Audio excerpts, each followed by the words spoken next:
Hello, and welcome to the Passion Driven Pioneers interview series. I am your host, John Shannon, and today I'm joined by Rayen Inostroza, who is the founder and CEO of La Profe Online. Rayen, thank you so much for joining us today. Thank you so much, John, for this interview, for this conversation. I'm super excited to be here, learn from you, and join your podcast, John. That's great. So, would you like to just kick us off with a brief background as to who you are, what you do, and then the business that you're in? Yeah, right now I'm a Spanish teacher. I work for an immersion program. I am from Chile. I've been here in the US for 8 years in Minnesota. I work at a public school, and my passion has always been education, trying to find ways to make education better, to have different ways to have students improve their learning. A few years ago, I started an Instagram profile where I was teaching teachers in the Hispanic culture how to teach online classes, especially during COVID, where people didn't really have the resources and the information on how to manage that challenge. And my Instagram started to grow very, very fast. And since then, I started to think on how I can bring this up to a different level.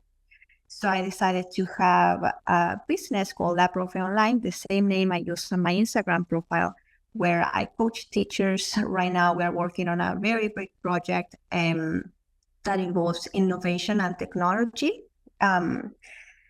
Where we are working on this platform using artificial intelligence. It's going to be focused on Hispanic teachers, where they can use this website for developing their classes, planning their lessons, and thinking of different ways for their activities and projects they can have in their classes with their students.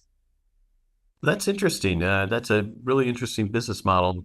Typically, I ask people, what was that inspired you to start this business? You mentioned it kind of bore out of COVID and Instagram, but was there anything else, right? Was there another initial spark that really said, hey, I'm going to go create this business? What was it?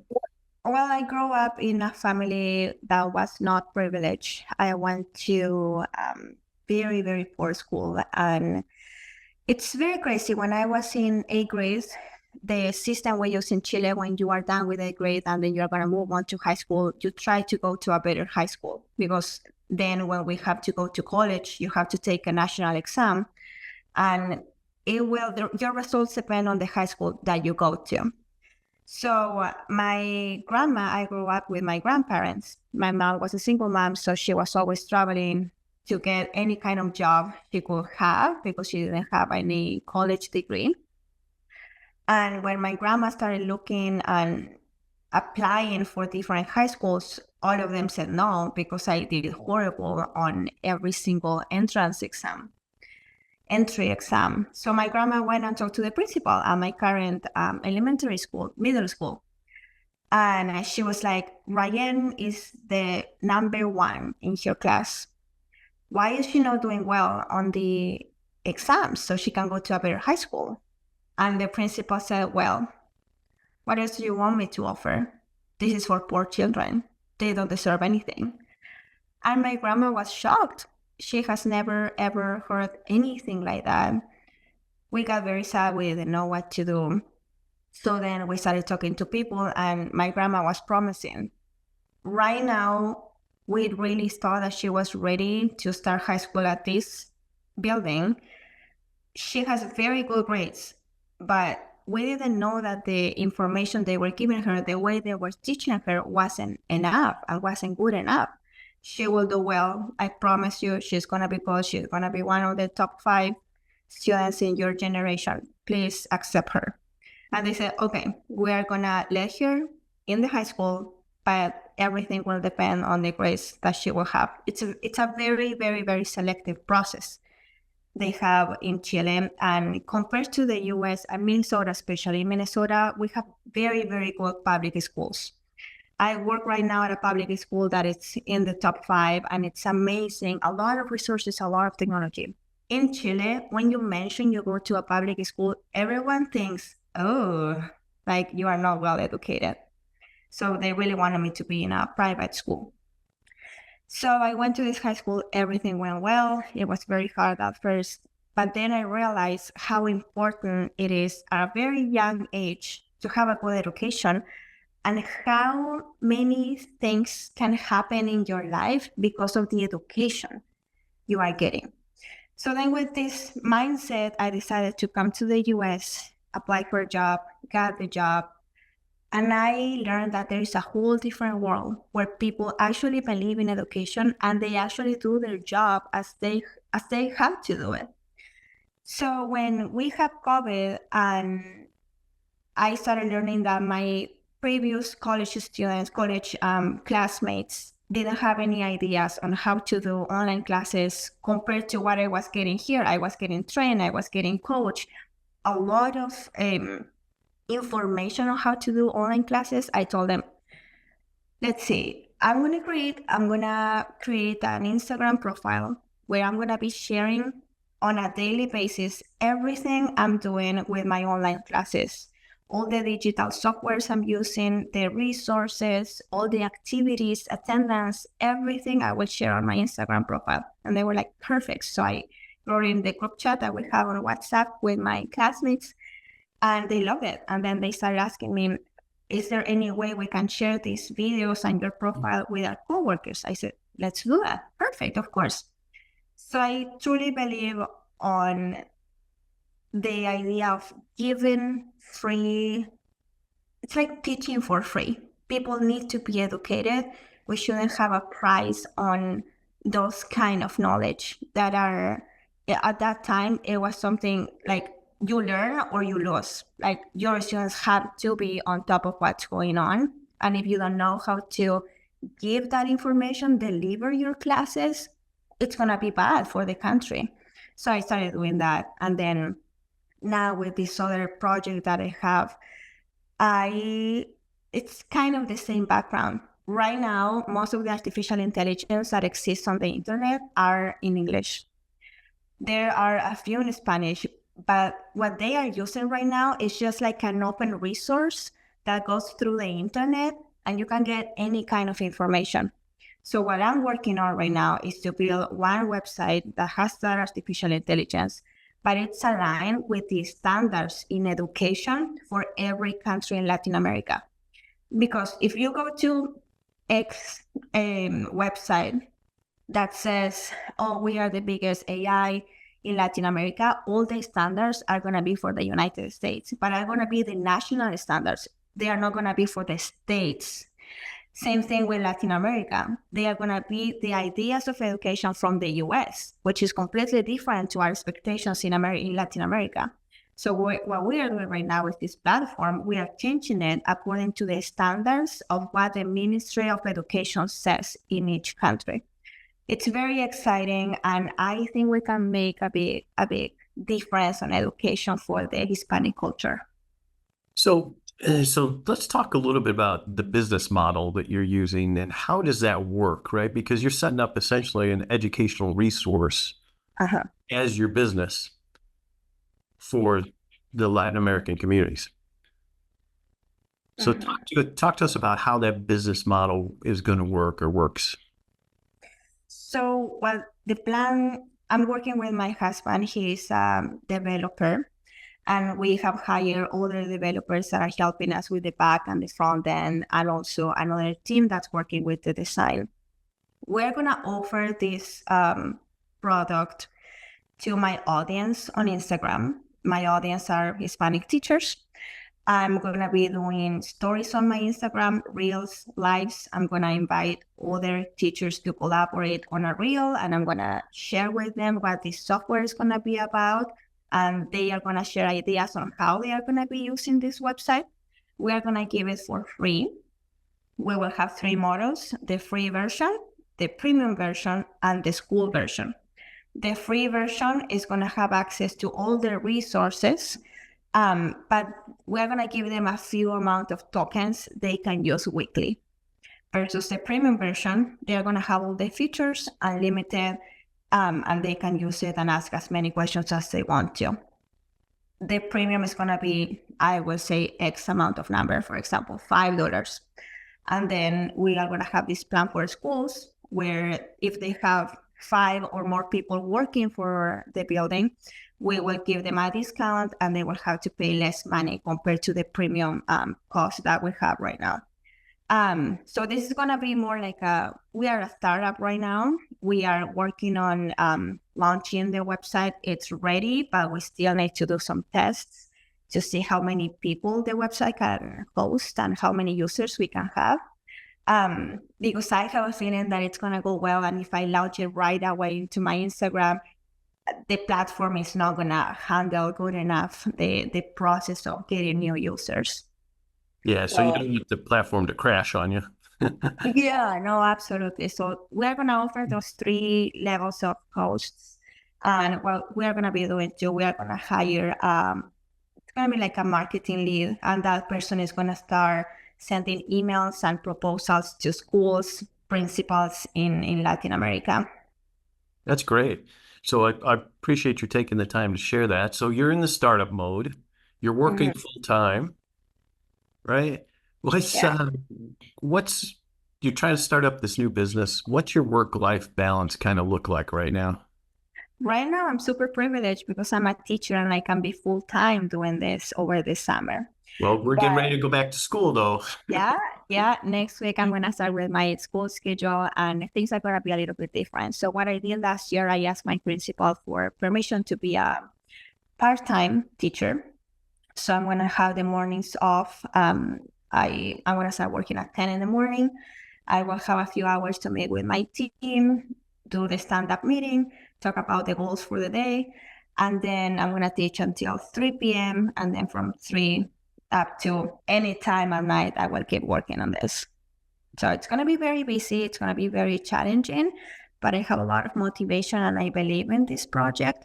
I think I have a mindset right now of work hard because I want to get good results. So I just I'm going to keep doing it. Oh, that's good. So when are you going to launch this website and this platform then? What's kind of like that timeline that you're looking at?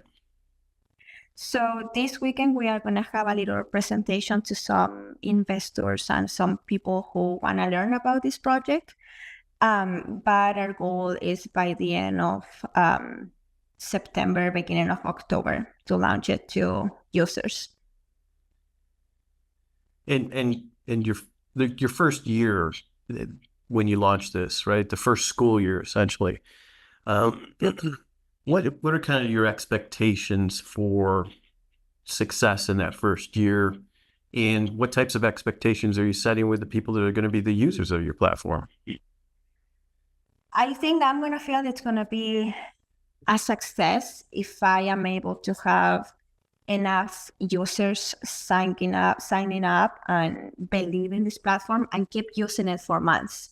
If I see that a group of people are using it each day for a few minutes and they keep coming back to the website, that's going to be a success. Another success is, and this will be more of a like a long-term goal, if we have enough users paying for the premium version, so I can use those resources to pay the salaries of the people that are working in our team, that would be the dream. But right now we invested all of our savings. We didn't ask for a loan to a bank. We just used our personal savings to put everything together.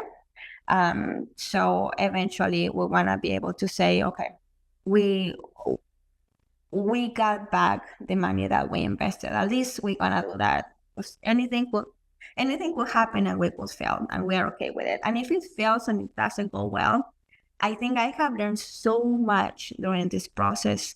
I'm just a teacher and I'm a language teacher. I didn't know anything about softwares, DevOps, Azure, cloud. I didn't know anything about that.